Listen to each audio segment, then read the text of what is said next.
I trained in the Marine Recruit Depot in San Diego, which just so happens to abut San Diego Airport. So in the middle of getting screamed at by your drill instructor, he pauses to let a plane land and then continues right where he was, keeps screaming at you. You are constantly seeing people leave. I didn't want to be there. All I could see is that I had made a terrible choice. I am not this type of person. I'm not proud of this. I tried to quit a lot. The senior DI said, if you quit this, you will keep quitting for the rest of your life.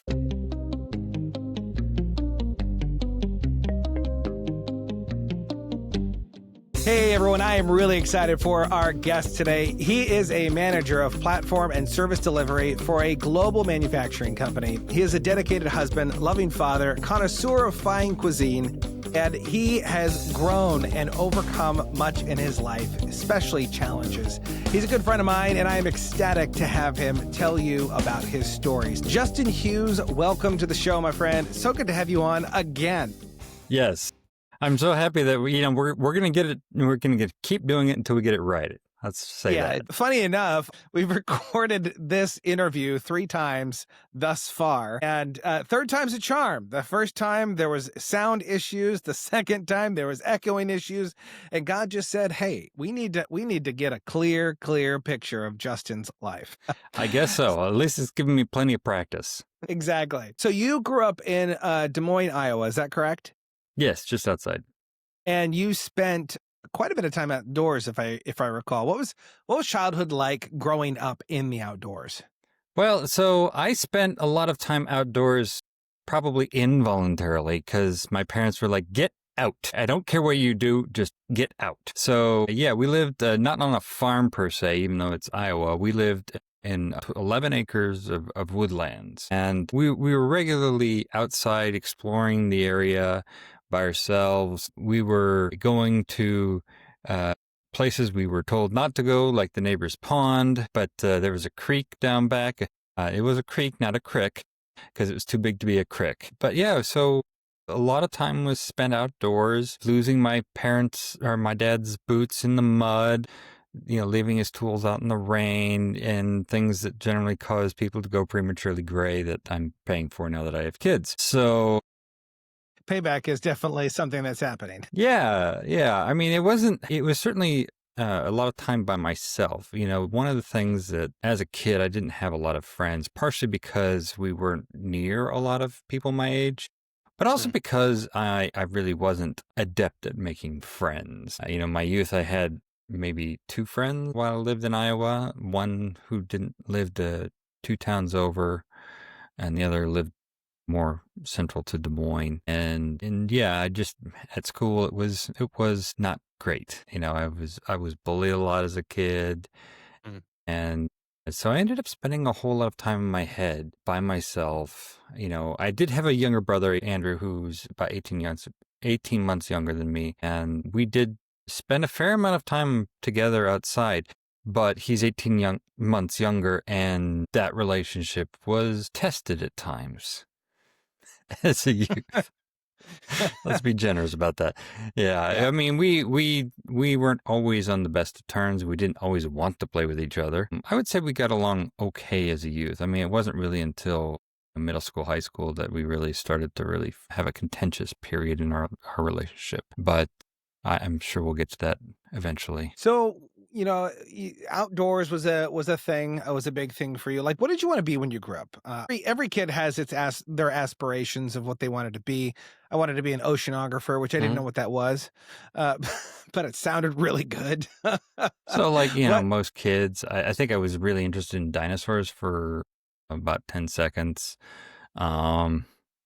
Also, like most kids, there was a time I wanted to be an astronaut, and then, I watched Space Camp, and I'm like, nope, that's not for me. And then I think it morphed to like being an Air Force pilot. I always kind of like that one lasted a lot longer, but I always like, traveling, seeing new places, even as a kid. Like we lived in Iowa, we would vacation in Michigan every summer on Lake Michigan, and it was just I always loved the lake. That it evokes a lot of peaceful memory times, just listening to the waves and playing in the surf and in the sand. But that kind of far off thinking look, that was always a part of it. But yeah, the Air Force pilot thing never did come to fruition.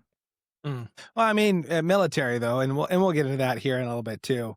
What were some of your early on jobs that you remember? Like, I don't know, there's something about like the worst jobs growing up that make you appreciate the jobs that you have, especially if you're not in hard labor. What were Yeah. some of those early jobs that you remember? So I think the first job I had was a paper boy. Back when, there were these things called newspapers, which would be delivered to people's doors every day, that actually had stories about what was going on in the local town and the world. And I say this facetiously, but they almost have really died back since then. But so yeah, I was a paper boy. And, I was one of those particular children. So I didn't like to just throw the paper, and I was trying to find ways to make it, the delivery as efficient as possible. And so I would like roll the papers up and put rubber bands on them. So I'd like the first thing I did in that route was sit on the curb and watch the cars pass while I'm rolling up papers. And then I could like bike around and I could deliver them pretty fast. And I think I may have ended up taking more time rolling the papers than I did saving any time, delivering them. But it was in my mind, that was what I wanted to do. But, you know, especially since nobody had those little paper boxes or the little box around the mailbox where you put the paper. Most of the time I was just delivering them to the doors. But, that was really the only job I had until, college and doing some, jobs, working, getting some college jobs at the school. Uh, my family was more well off. We were upper middle class. My father, he came from much more of a working class background and really had to work to get his college. Like, his parents divorced when he was a teenager. He had to take care of his family by working jobs before college, and then in college he was working jobs, two different jobs, like a janitor at a hospital and garbage man, Mm. just to work his way through college. And I think he was really conscious about the fact that he wanted his children to have a childhood. So looking back, I kind of wish I would have had more of those work experiences early on, but I look back and I think that he really he was trying to look out for us in that way and make sure that we weren't just having to survive Mm. as kids. We were actually able to focus on our studies and focus on, you know, the family and other things. I love that. Who were some of those early mentors that you had, and what were some of the lessons that they taught you in your life that have kind of stuck with you over the years? I think my dad was certainly one of those biggest mentors in my early childhood life. One of as I think back, he taught a lot of the value of doing a good job, really making sure that you do the best job that you can with something. And he also taught me respect for others. I was Mm. talking with my mom just the other day. My father, one of my father's best friends growing up, or not growing up, but my growing up, it was a man named Ron Langston. He's a wonderful man. He's an African American. They went to law school together. And, I just have the most fantastic memories growing up of times when he came over to our house. And I just don't remember any time in my life where I saw color as a value marker for a human being. Mm. And I feel very blessed that they really instilled in us kids that color adds variety, but it doesn't change the value of a person. And gender doesn't change the value of a person. Mm. It's like, male or female, it doesn't matter. They still have value in the sight of God. They still have worthwhile, and they shouldn't be treated as less for that. I love that because it really does paint a picture, especially as you grow up and you get into the IT industry and where you're working with numbers and really everyone is a number in IT. You have a ticket and you treat everyone with the same level of respect no matter what. Everyone, we all have the same, genetic composition for the most part. And so you look at them and you go, huh, well, my parents taught me to treat all people with respect and to love them and care for them. And I think that's really cool for even with where you are today. So when you were going through school, what kind of student were you? Were you I mean you I know you Which said that, era? I know you said that, you were in your head quite a bit in your Yeah. childhood, but like were you captivated by books? Were you an avid learner and reader? What was education like for you? So, I don't have a I don't think I was an avid learner as a kid for the most part. I was a B student, an average student through most of middle or elementary school and through middle school even. I remember this story where, my dad was frustrated with me because, I had this paper due and I didn't want to write it up myself because, back in the, 90s, you wrote your first draft by hand and even you revised your first draft by hand and then you had to type it to turn it in. And I was not good at typing and I wasn't even trying hard and he was typing it for me and he was just getting frustrated with me and I wasn't getting good grades and he was like, when are you going to take school seriously? And I think I was in 8th grade at the time. And he said, and I said, I'll take it seriously when I get into college. And I did. I stepped forward and as I entered high school, then I stepped up my grades. I got in the honor roll consistently. I was never not on the honor roll in high school. And I think I graduated 10th in my class of 54. So it was like not that, it wasn't like it was a huge achievement. It was a small school, but I did start taking things seriously. And then, yeah, college turned a lot of my preconceived notions on its head, and I went back to just really struggling. And there was actually a moment too, I recall you talking about when you were 15 when you got the opportunity to go to France. What did that do for you? So, my grandparents, they do come from money and, they had lots of trips. My family was a little more eclectic in its desires. My dad was a chef and he liked to cook and introduced me to things like French food. My parents would speak French, to avoid us, us understanding as kids. And so I was like, I want to learn how to speak French. And my grandparents knew how to, my grandparents traveled a lot and, we have a ton of artwork. In fact, that tapestry behind me is an actual tapestry from my grandparents that they Wow. bought on one of their travels that I ended up inheriting. And it was one of those things where when I turned 15, they invited me to go to France with them. And so it was just very eye-opening. I got to see all the famous sites, got to experience French food in its best and weirdest. You think of all the things like souffle, chocolate mousse. You think of French bread and croissants and all the wonderful things that France has produced. And then like the first night we were there, I had a salad and they had this, whole egg in it, but they had taken the yolk out and they'd replaced it with salad dressing, Okay. like a red salad dressing. And it tasted weird and it would freak me out. And then there was another time we were in Orange over in Alsace and we pull up to the restaurant and there was no one there. And the owner just like comes by on her little moped, her little Vespa there, and then wheels up and she's like in this whole rocker style. When we asked what does she recommend, she recommended pig's ears. And they were just pig's ears cut up and they had good flavor, but it was pure cartilage. And we were just like, we don't know what to do with this. And there was a time in Monaco where we ordered pizza. Pizza's normal, right? And my grandmother ordered like a prawn pizza. Well, the prawns came out still in their shells, still with their heads and their antenna.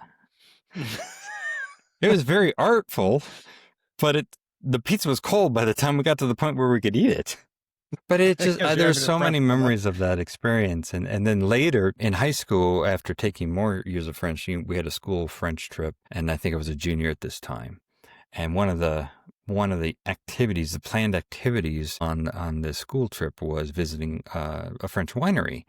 Uh-huh. Now, at that French winery, there is a wine tasting. Now, in France, with guardians there, it is perfectly legal for 15, 16-year-olds to taste wine, but not in the US. And so the school, they were like, no. And so we actually, approached the school board, and I was kind of ended up being kind of the spokesperson for it. Trying to argue for, tasting, Civil being able to liberties to have be able this to taste. taste wine. I know, it's like, and they ended up shooting it down. But what we didn't know is that apparently there was a reporter from CNN, and so I ended up on CNN. um, yeah, it was amusing. But yeah, no, some early experiences with travel, which kind of I think cemented one of my loves, which is just experiencing new cultures, new foods, and new people.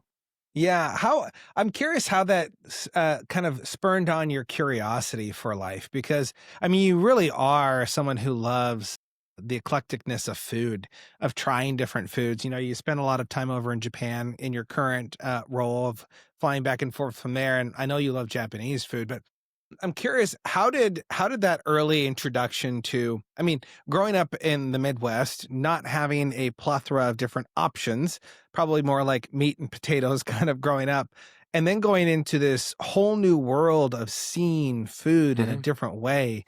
How did that craft the way that you moved forward in life to experience those types of things? So I will say that, yes, the Midwest, especially in the 80s and 90s, wasn't exactly known for its eclectic variety of food. I would say, however, that my parents had had some of those experiences and had kind of helped spark a lot of that desire. But one of the things I've noticed is I've experienced these new things, and you can, approach new experiences either with this is different, or ooh, this is new. And this is new could result in something really cool or really bad, but you don't know until you try it. Like, for example, in Japan, I've experienced a ton of new foods that I never would have tried before. Some of them I really loved. Uni, like the sea urchin roe. It's very controversial, but I found I really liked it. Squid bones. Not so much, but I was willing to try. And, it's really fascinating. One of the things I've realized is that if you go into a new culture, one of the fastest ways to get them to accept you is to be curious about the food they love. If you're interested in their food and you want to try the food that they love, and you know a little bit about it going in, even don't have to know a lot, just a little bit. And you're like, hey, yeah, I've heard of this, and this, and this. And they're like, this is amazing. Let me show it to you. And, there's so much to this world. There are so many people out there who have different experiences and different backgrounds and different ways of viewing the world. And in that exploration of it, you really get this sense of how wonderfully diverse our world is. And you can pull that into the workplace where people come up with things you never would have thought of, and it makes everything better. And they may see the problems or potential issues that you never would have. And it's really irritating, especially at first when they come up and pop your balloon. But at the same time, it also can help you to avoid a lot of pitfalls. Mhm. And I think if you approach it just with the fact that we have these are people of value and they have worth and they have something to say. And even if they don't necessarily come at a situation with the same kind of openness, there's still something we can learn from them. Yeah. It's true. And what I love about your journey is really that understanding to explore things, to try things out, to try and connect with people that are from different backgrounds, different types of philosophies. Like you're constantly wanting to sharpen yourself to become the best connector you Mhm. can be. You went to school for computer science. What brought you to Well, computer science and what caused you for a to year, shift? for a year. Um, so leaving, and I'll be straight up. The reason I went to computer science because of video games. I love video games. I wanted to start a video game company. And so I went into computer science with the aim to start my own video game company. I like the Japanese style story games. like the Final Fantasies of the world that, told a story in an interactive way. And I love that. I still really drawn to stories. Stories are kind of my bread and butter in many respects. And I love the idea of interacting with that story. I very quickly learned that I don't have a great mindset to be a programmer. It's something I can do. It is not something I'm really good at. And especially in my freshman year of college, I didn't know how to ask for help. And I struggled and I struggled and I did terribly. And I got my first D in a class, which was computer programming. And I'm like, I can't do this. And I really lost my way my freshman year there. And I was completely disillusioned. That struggle in that first year is what led me to dropping out from Taylor University. Initially, I was going to go back and do like systems at a closer university to my home. And then over that summer, and talking with a recruiter and a friend of mine who was joining the Marine Reserve specifically, I decided it's like, you know what? My dad had, been a Marine. I'm not in a position where today I have a direction. If I'm ever going to join the military, this is the ideal time to do it. Now, I'm an introvert. Not really an introverted decision to make. I'm not very loud. I'm not athletic. And so it was a bit of a moment for everybody who knew me to go, wait, he did what? Yeah. And so I joined the Marine Reserves and I spent that fall semester in boot camp, and it was difficult. What was that like? Because going through boot camp, I've heard different people. I've normally said that it's a difficult process to go through. It's a weeding out process. And then I was talking to a guest previously on the show, and he was like, "Yeah, it was the easiest thing I've ever done." And I was like, "Wait, what?" I think you're the only person I've ever heard to say that. What was boot camp like for you? What did boot camp tell you about yourself? A lot.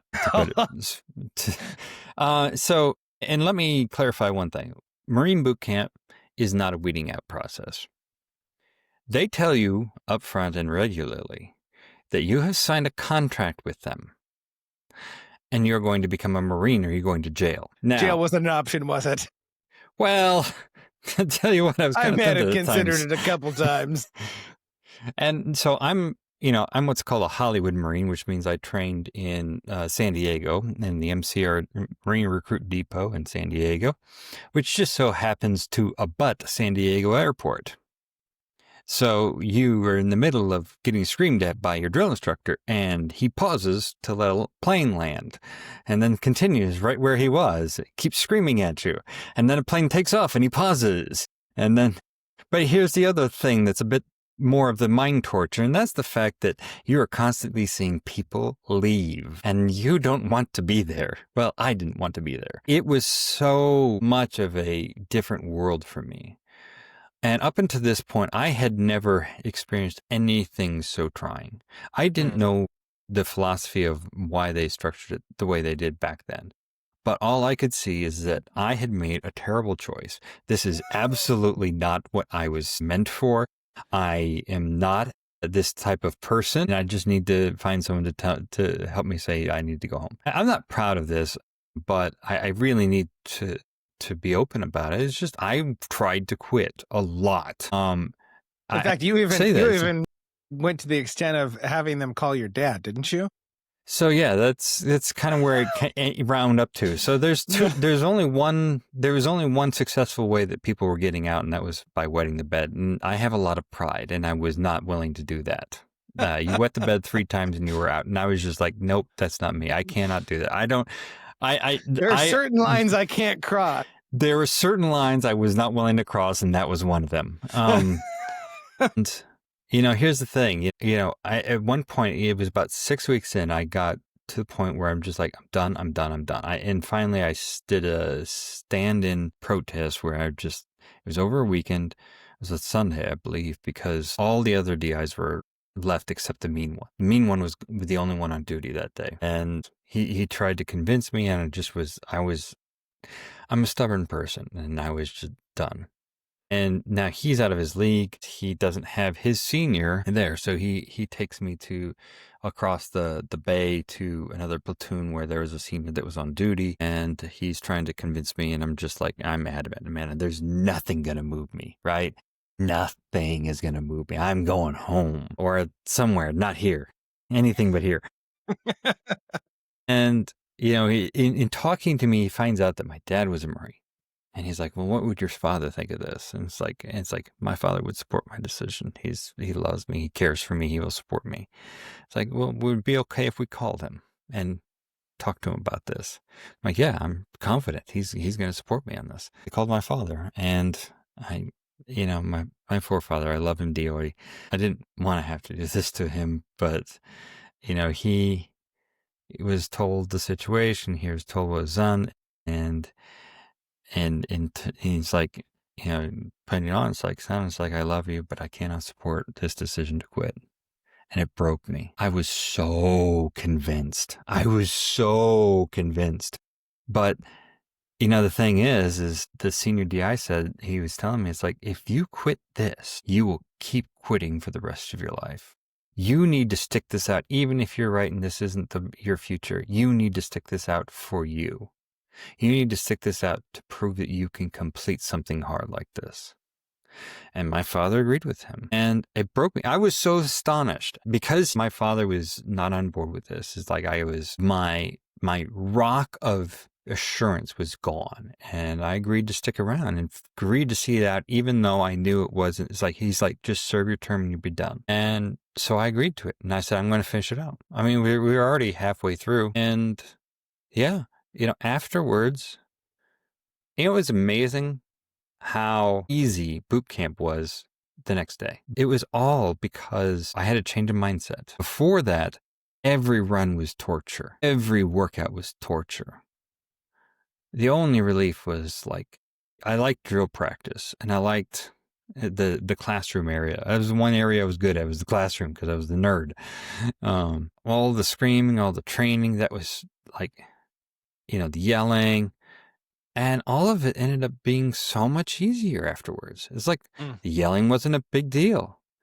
I realized I'd lost 40 pounds and had to get all new uniforms. I could keep up with the runs. They weren't torture anymore.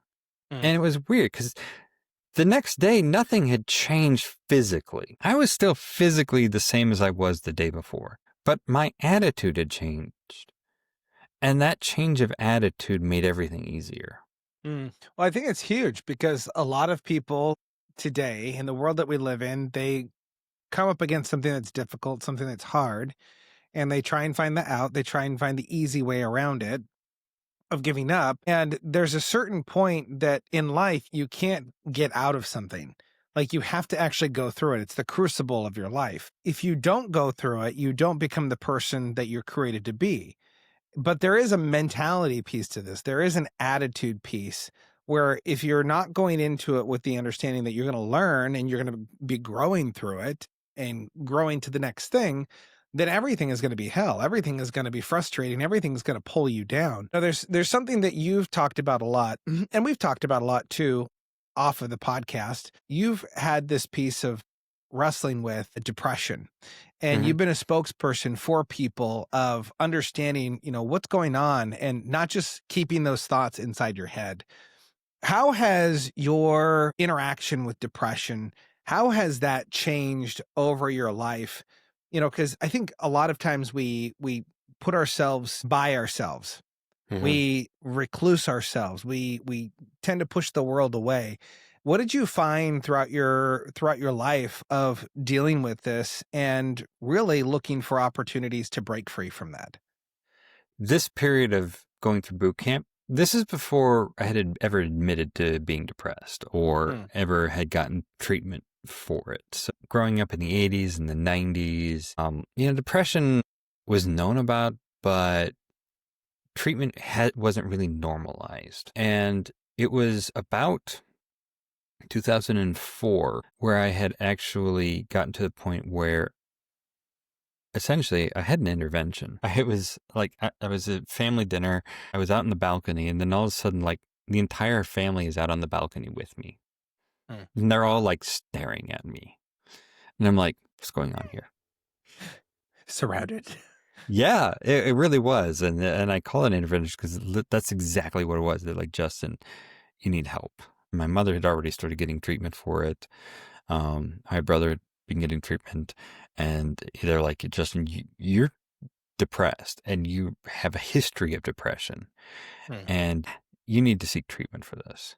And I did. And that's when I started kind of the journey of learning about depression, trying to treat it. And initially, I just treated it with therapy, Prozac, and SSRIs, SNRIs, and the standard treatment. And for many years, that was the only thing I tried. But the thing is that I never got better. I Mm. never, and I was just resigned to it was always going to be this way. I was never going to just feel great. I always felt like there was not anything I could do with it. It just was always going to feel bad. And as I continued to try and look at things, I got nerdy about it. I started trying to think about, how does this work?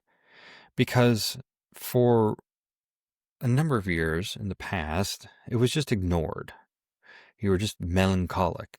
That was just kind of who you were. You were just kind of this somber type person. And then, there was, oh yeah, there's this thing called clinical depression, but we don't really talk about it. It's not really a thing we address. And you get into the early aughts and the teens, and now it's like, yes, there's the thing called depression. You just treat it. You just give them Prozac, you give them whatever, and you treat it's a mental disease with a biological thing. The best way to take care of it is through medicine. And it Mm. just wasn't working. I tried all.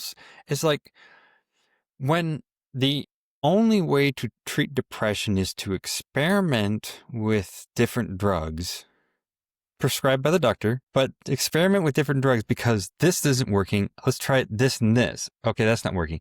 Oh, let's try this and this. Oh, that made it worse. Okay, let's try this and this. It gives you the impression that they don't really know how to treat it. And so I started looking more into the research behind it. And I started looking into what does work. And that's where I started developing more of a broad view of depression. I still think medication is an important part, but it's no longer, I think, the most important part of managing depression or mental health in general. And so I came up with an idea that I call siege warfare. I call it siege warfare because in a siege, there are essentially three main components to being the defender in a siege. You have your defense, the walls, the moat, the things that keep the invaders out. You have your offense. How do you keep them away? It's like, if you just defensive all the time, they'll eventually wear you down. You have to go on the offense. You have to attack back. And then you have what I call the resources, the supplies. If you run out of food and water, you're not going to last very long in a siege. And then there's the optional fourth one, and that's the reinforcements. So reinforcements like, you're lasting for a long time, you may be wearing down, you get reinforcements from an outside source, they come in and help repel the invaders. So this is a siege defense. Mm. So in my analogy, the defenses, that's your physical health. So if we think of ourselves as a completely whole person where you have your mind, your spirit, and your body, any one of those out of kilter is going to affect the rest. So if my health is bad, that affects my mood. Hmm. If I have a fever, it's really hard to keep a good attitude. But consequently, they actually show that if you're overweight, you have a higher propensity towards depression. It's not a one-to-one correlation. It's not a guarantee, but there is a propensity towards it. If you are eating poorly, if your diet is poor and you're just not eating great foods, that's going to affect your mental clarity. The other thing is exercise is one of the things that has actually scientific backing to show that it helps with depression. And I think that was part of it is just stress release. You're working out some of the emotions. I think it's also productive because you're actually doing something. And when you're in the depths of depression, you just do not want to do anything. You feel nothing is accomplishing. So this gives you that subconscious maybe idea of actually doing something. So that physical side, that bolsters your body up, that protects you against the onslaught of the dark thoughts. Then you have your offensive. That's where like cognitive behavioral therapy comes in. That's where like they've got a bad rap these days, but affirmations, they come in there. They get a bad rap because I think a lot of people, they develop their affirmations on things that don't relate to them specifically. Yeah. If your affirmations are true and true to you, they will hold weight. And the science backs that up too. But you can't just say, the whole, guy smiling is like, I'm loved and, gosh darn it, people like me. It's like that, that whole concept that has given it maybe a bad rep. There is actual truth behind, saying, look, I don't feel it, but I do have people who love me. Yeah. My parents love me. My wife loves me. My kids love me. They would miss me if I'm gone. Yeah. Yeah. They are here to support me. And that's where those thoughts that you have to combat the bad thoughts. When you're depressed, you have lots of negative, invasive thoughts. And if you just let them sit in there, you mentioned it earlier, if you just let it sit in there and fester without speaking with somebody, talking it out, if it festers, it's going to rot. So you have to combat those negative thoughts. It doesn't make it feel better instantly, but it does help. And it's like, nobody will miss you when you're gone. My family will miss me when I'm gone. You combat it. You combat the negative thought with something that's true. It's also habits of thinking. It's like, what do you do when you're not in the depths? It's like, what's your intake? Are you reading the news all day long? It's probably going to make you depressed. What are you feeding your brain? I have to be very careful about what I consume, because if I consume too much news, it affects me mentally. I love that you talk about the inputs, and inputs have been a big piece of your life, especially as you started to learn about leadership and develop yourself to truly step into different roles. You got certified with Maxwell Leadership a while back, and you were serving in a role at IWU, and that was during COVID-19. And when COVID-19 hit, all of a sudden, a lot of the world experienced a leadership vacuum. And you experienced a leadership vacuum in that organization. In fact, that was really one of the great opening points for you to step in and to truly lead in a way that you'd never done before. How did that leadership vacuum open up for you an opportunity to get you to where you are today? So you mentioned the inputs, and that was kind of part of where I was, training myself, and training in leadership, with Maxwell, with Zig Ziglar, with Dale Carnegie. It's like, how do I prepare? Because I was not in a leadership role. And so I was very much in the position of just teaching myself to, it's like, what does a leader look like? So, Maxwell has the 5 levels of leadership. The first level is positional. I didn't have a positional leadership. So what am I going to do? It's like, well, next level is relational leadership. People follow you because they like you. So I could work on that. I could work on, gaining influence by my relationships. Yeah. Third level is, success. People follow you because you're successful. I could work on that. I could be productive. I could have wins by actually accomplishing things. And so I could I focused on the things that I could work on, even though I didn't have that. It wasn't just that there was a leadership vacuum and, I was able to just step in. I had put in the work ahead of time to prepare myself. And, you talk about the second string quarterback. When they're called up, they don't have time to prepare for it. They had to have prepared ahead of time. Or the Chinese bamboo, where you water it for years and years and you see nothing. And then all of a sudden you have an invasive weed problem in your yard. At least here in the U.S. And that really was it, because as you said, it was COVID, and, my leader came back from vacation in June, and he says, like, look, I've decided, it's like, I'm good. I'm just going to retire. And like the next day, his boss came back and said, you know what, I'm done. I'm out. Both of them retired on the same day. And so we had like a double level leadership vacuum. And, this is a point where, I came to the CIO and says, like, look, I know we have a issue coming up. It's like, let me know where I can help. It's like, Yeah. how can I serve you in this? How can I help you?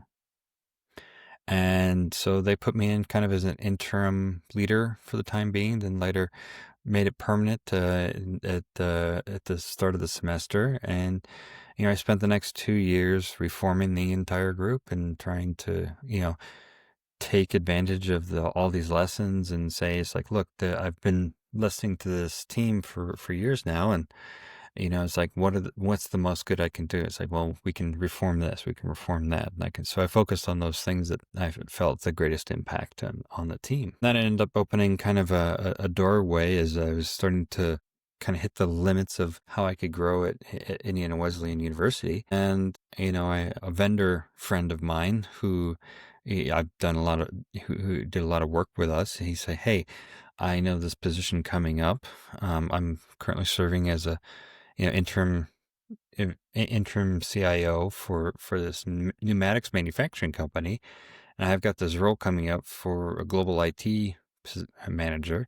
It's like, I think you'd be great for it. And we looked into it and ended up being a really fascinating role, and someplace where he's like, you're going to come in and it's going to be hard because you're going to have to build this whole thing from scratch, because the IT team there, the global IT team at SMC, had experienced a massive reduction Mm. and was kind of rebuilding from the ashes, so to speak. So I came in to help kind of rebuild that team.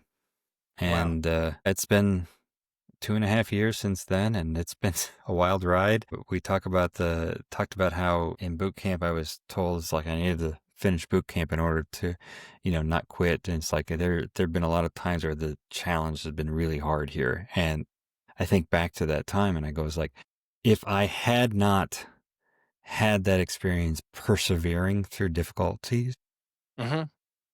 I don't know if I could have withstood the challenge that I'm currently facing today. I love how you talk about that the opportunity didn't show up and you stepped in. It was something you've been preparing for a long time. We had met and we'd been talking for a long Mhm. time prior to this opportunity coming up for you to step into that leadership role. And what's interesting is a lot of people want something bigger. They want something better in their life. They want to improve their life. And yet they never take the steps that they need to sharpen themselves, to develop themselves. COVID-19 hit. I remember one of the big things that Warren Buffett came out with that first probably 6 months into it. He said, right now, if you're losing your job, the number one thing you should do is go develop yourself. Go find a Mhm. skill that you have and sharpen it, make it really good. So that way, when there is an opportunity, you can step in and you can fulfill a need, you can help other people. And that's something that you were really doing. You invest all this time and this money into it. You can see the benefit of how that's really paid off in your life. Your life is so completely different because you truly sowed seeds of leadership and learning and growth in those times that, man, maybe you weren't really sure that something else was going to come, but it did eventually come and you were able to step up to that. So I love that. I have a couple more questions here for you. One revolving specifically around family. I think Okay. there is a moment where you become a dad and a moment also when you become a spouse that you really start to learn who you are and you start to say, man, I want to show up in a different way, in a different capacity for my family. What have been maybe the top two lessons that you've learned over the years of, having your beautiful daughters? What have they taught you about who you are as a father, but also as a man? It's interesting. Is like, I don't know how others thought, but I don't think I expected to be a father of daughters only. But looking back, I don't think I would have had it another way, Mm, because they're so unique. They're so different. Oh my gosh, are they all different? Um, and the echoes of myself and my wife in them, that the good and the not so good, it really highlighted for me that there are a lot of areas for me still to be healed. I never expected to have the anger issues I did mm, in many years. It's like, and it's one of those things where, it's like, even in the moment, I'm like, how am I getting this angry this fast? At the same moment as being uncontrollably angry, it seems, I'm also looking at myself going, this is an outsized reaction. This is wrong. I mean, they really forced me to address some things that I didn't realize I had. And as much as I learned a lot in terms of coming to grips, it's like, how do I show up for them in their place? So I don't want to just show up to them and say, it's like, okay, this is how you go. This is how you can move forward. But at the same time, the thing that my father did, which I felt was the most unhelpful thing for somebody who has a lot of ideas and a lot of skills, was to say you can be anything you want. Because if you're only good at one thing and tell them you're going to be anything you want and they want to be that one thing, then that's perfect. It's great. But if you have interest in this and this and this and this, and you're good at this and this and this and this, saying you can be anything you want, but you have to pick one is really hard. Yeah. So it's like my approach to them, it's been more like, help me understand you're interested in this. Here's what it takes to do that. And trying to say, I didn't have those stress testing pieces in my earlier life. And so when I encountered them in like a boot camp or in college, I wasn't prepared. It's like, how do I help them push through that stress testing piece today? How do I help them say, it's like, look, this is part of who you are. You're going to have to manage this. You're going to have to learn how to deal with this. It went from more of them just being a parent to being kind of a guide in some cases, not just to like the path forward, but to themselves. It's like, how do I help them draw out in themselves who they are? And then same with the spouse, it's like, my wife and I have a rather amusing story, which I don't know if we'll get into today, of we finally came to be a couple. But in doing so, the long and short is that we were friends for over a year, long before we started dating.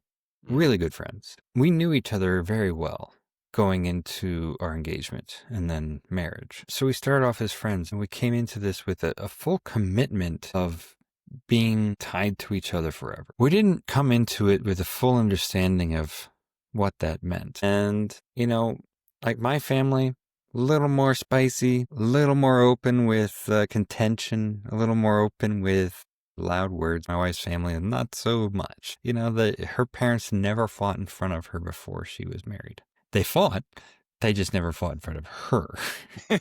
and so she didn't know how to handle that, and she didn't handle confrontation well. And I was like, no, we need to be confrontational in order to like get it out in the open and come to a solution. And it just wasn't working. And this 23 years of effort, it's like we've gotten so much better. And yet last Saturday we had a fight over a silly thing, and before the night was over, we resolved it and affirmed each other because we've grown. And it's interesting how you can have all the patience in the world with the idiots at work and then come home and have zero patience with your spouse. And it's still a mystery to me how that works. Yeah. It's always funny to me how many people I meet, and from the outside, they look perfect. Like everything is together. They never fight. And yet I know deep down inside, they go home and there's fighting. Everyone has a clash. If you have an opinion and your spouse has an opinion, there's going to be a clash at some point, right? Friction makes fire, and a spicy marriage, man, there's a lot of fire. I remember Ken Davis, comedian. He was constantly talking about how it's okay, couples fight. It's okay. So he had this old couple come up to him after a concert or after a concert, and he's like, "We've been married 62 years, never fought a day," and he looks at the old white woman and says, "Ma'am, you are married to a carrot." Oh man, I love that. Justin, I have loved getting to go through your story for people to hear it. I do have one more question for you here before we kind of wrap up. Sure. You truly are someone that loves cooking. You love culinary arts. You have a cooking YouTube channel. It's probably maybe more in the retired section right now because of your time.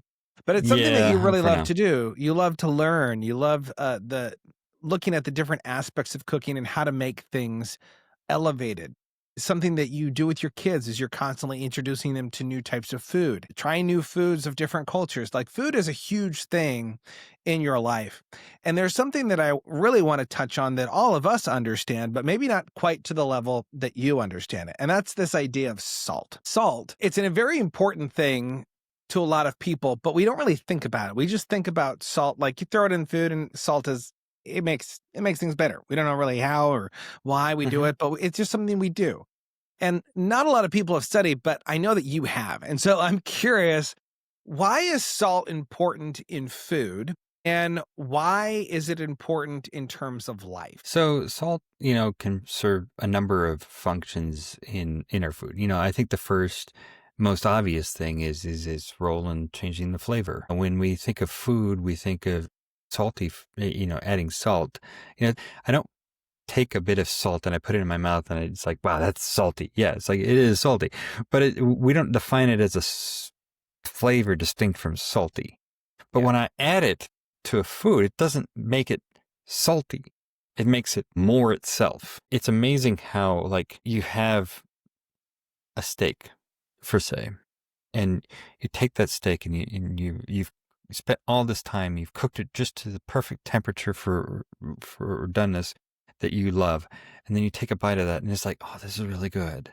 But you add a little bit of salt to that, and then you take a bite, and it's like opens up everything. It's not saltier, but it's more steak. Mm.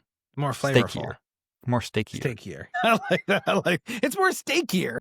So it's very much an enhancer, a magnifier, an amplifier. Too much is too much. I mean, you can put too much salt and then it becomes inedible.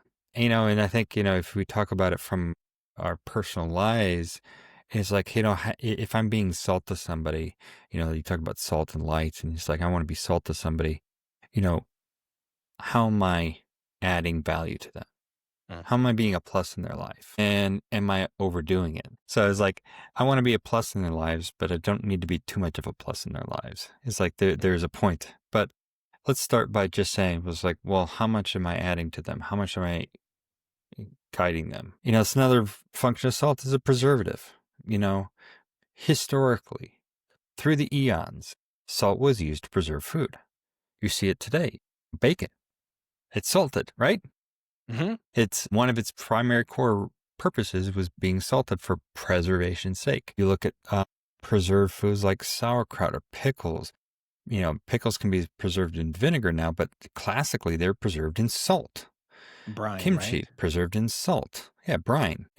Salted meats that were dried and then preserved that you could then use later when you didn't have things like refrigeration to keep meat lasting more than just that day. So for eons, salt was used to preserve food. And in our own lives, salt is a preservative as well. It allows us to, if I'm being salty, it's like, how can I bolster them up? How can I help prolong them?